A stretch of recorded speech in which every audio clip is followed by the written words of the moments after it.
നാളെ നിന്റെ വൈഫിന്റെ ഡെലിവറി പറഞ്ഞേക്കണേ. നീ നാളെ ഹോസ്പിറ്റലിലേക്കല്ലേ? നാളത്തെ കാര്യം ഞാൻ നോക്കിക്കോളാം.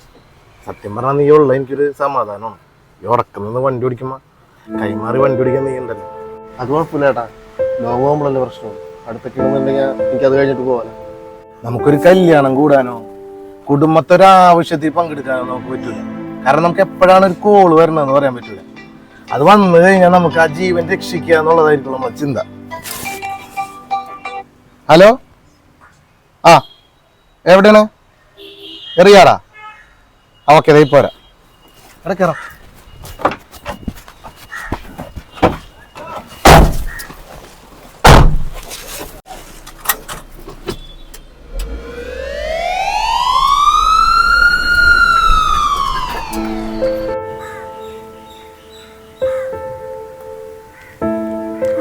അച്ഛനെ കാണില്ലല്ലോ. അച്ഛനിപ്പോ എത്തും മോളെ, ഓട്ടം പോയേക്കല്ലേ. കേക്ക് മുറിക്കാറാവുമ്പോഴേക്കൊക്കെ അച്ഛനെത്തും കേട്ടാ.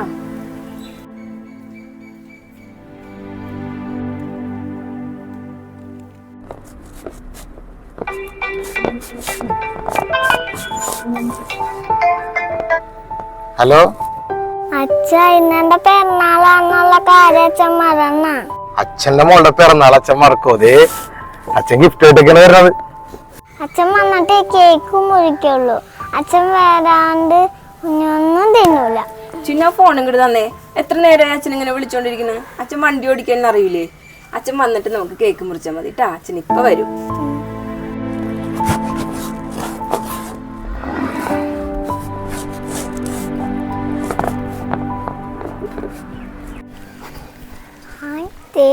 ചിന്നമോളെ,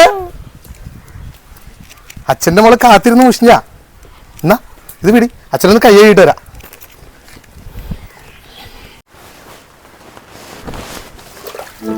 ചേട്ടോ, രാവിലെ മുതലവള് വടക്കോട്ട് നോക്കി ഇരിക്കുന്നു. അച്ഛനെവിടെ അച്ഛനെവിടെയെന്നും പറഞ്ഞിട്ട്. ഇതെന്താണ്ട് വലിയ ഗിഫ്റ്റ് ഒക്കെ ആയിട്ടുള്ള. നിനക്കും മോൾക്കും പിന്നെ ഞാനല്ലാണ്ട് പിന്നെ ആരും വാങ്ങിച്ചു തരാൻ വേണ്ടി. അവനെ ബാ, എന്തായാലും നമുക്ക് വേഗം കേക്കൊക്കെ മുറിക്കാം. വാ, കത്തിയോടെ കേക്ക് മുറിക്കും. Happy birthday Chinnu, happy birthday Chinnu, happy birthday Chinnu മോളെ, ഹാപ്പി ബർത്ത്ഡേ ചിന്നു. അമ്മക്ക് കൊടുക്ക്, അമ്മക്ക് കൊടുത്ത പോലെ.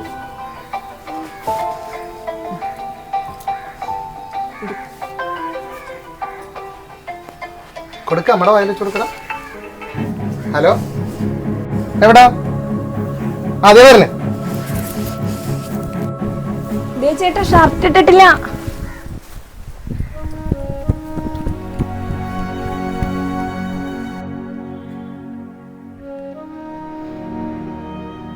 ശ്രീത്തെ നീ വേഗം വണ്ടി കൊടുക്കോ, വേഗമോ.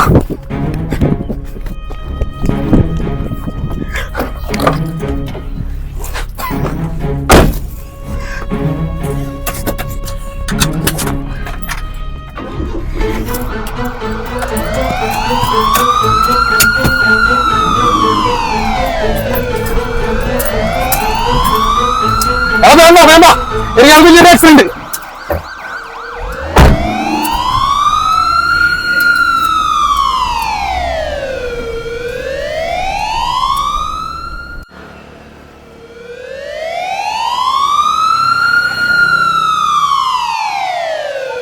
അവനെ ലൈറ്റിട്ട് മിന്നിച്ചു പോകുമ്പേ രോഗിനെ കൊണ്ടുപോണെന്ന് വിചാരിക്കും. അല്ലട്, അവൻ വീട്ടിൽ കഞ്ഞി പിടിക്കാൻ പോലെയാണ്. അവൻ ഭാര്യയും കൊണ്ട് ബീച്ചിൽ പോകുമ്പോഴും സിനിമയ്ക്ക് പോകുമ്പോഴും ഈ ലൈറ്റിട്ടാണ് പോണത്. റോട്ടിൽ ആൾക്കാർ മാറിക്കോളല്ല. അവന്റെ സ്ഥിരം പരിപാടിയാണത്.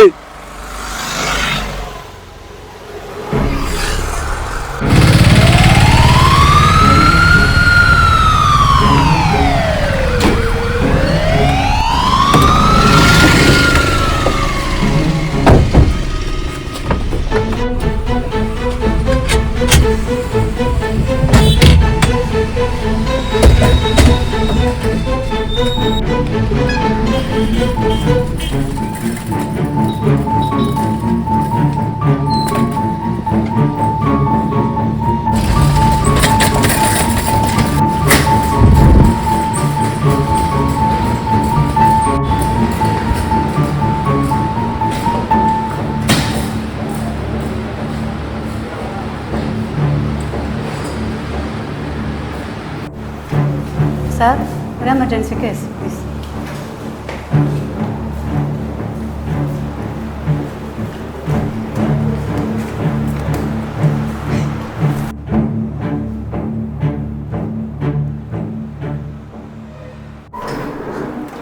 ദിനേഷിന്റെ ആരോഗ്യമുള്ള ഞാനാണ് സാറേ, അവൻ്റെ അച്ഛനാണ്.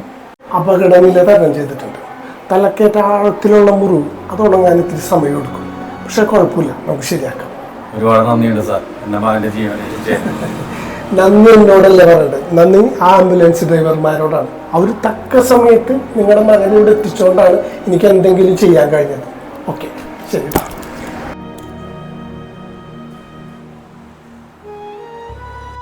മോനെ, മോൻ ചേട്ടൻ ക്ഷമിക്കണം കേട്ടോ. ഞാൻ മോനെ കുറിച്ച് ആൾക്കാരോട് ഒരുപാട് കളിയാക്കി പറഞ്ഞു.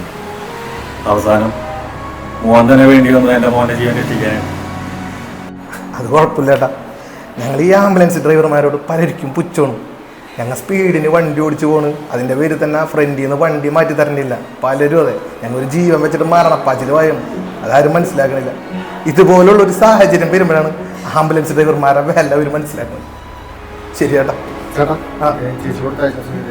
ആടാ, ഞാൻ മറന്നുപോയി ഷർട്ടിന്. ശരി ചേട്ടാ.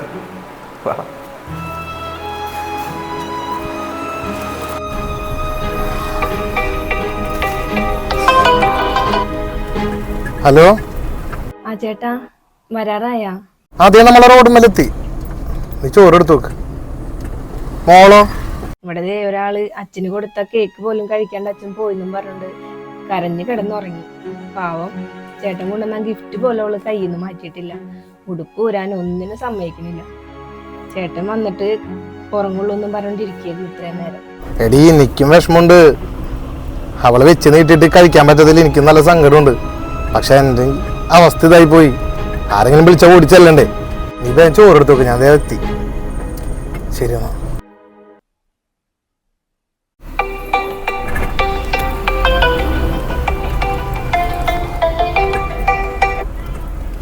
ഹലോ,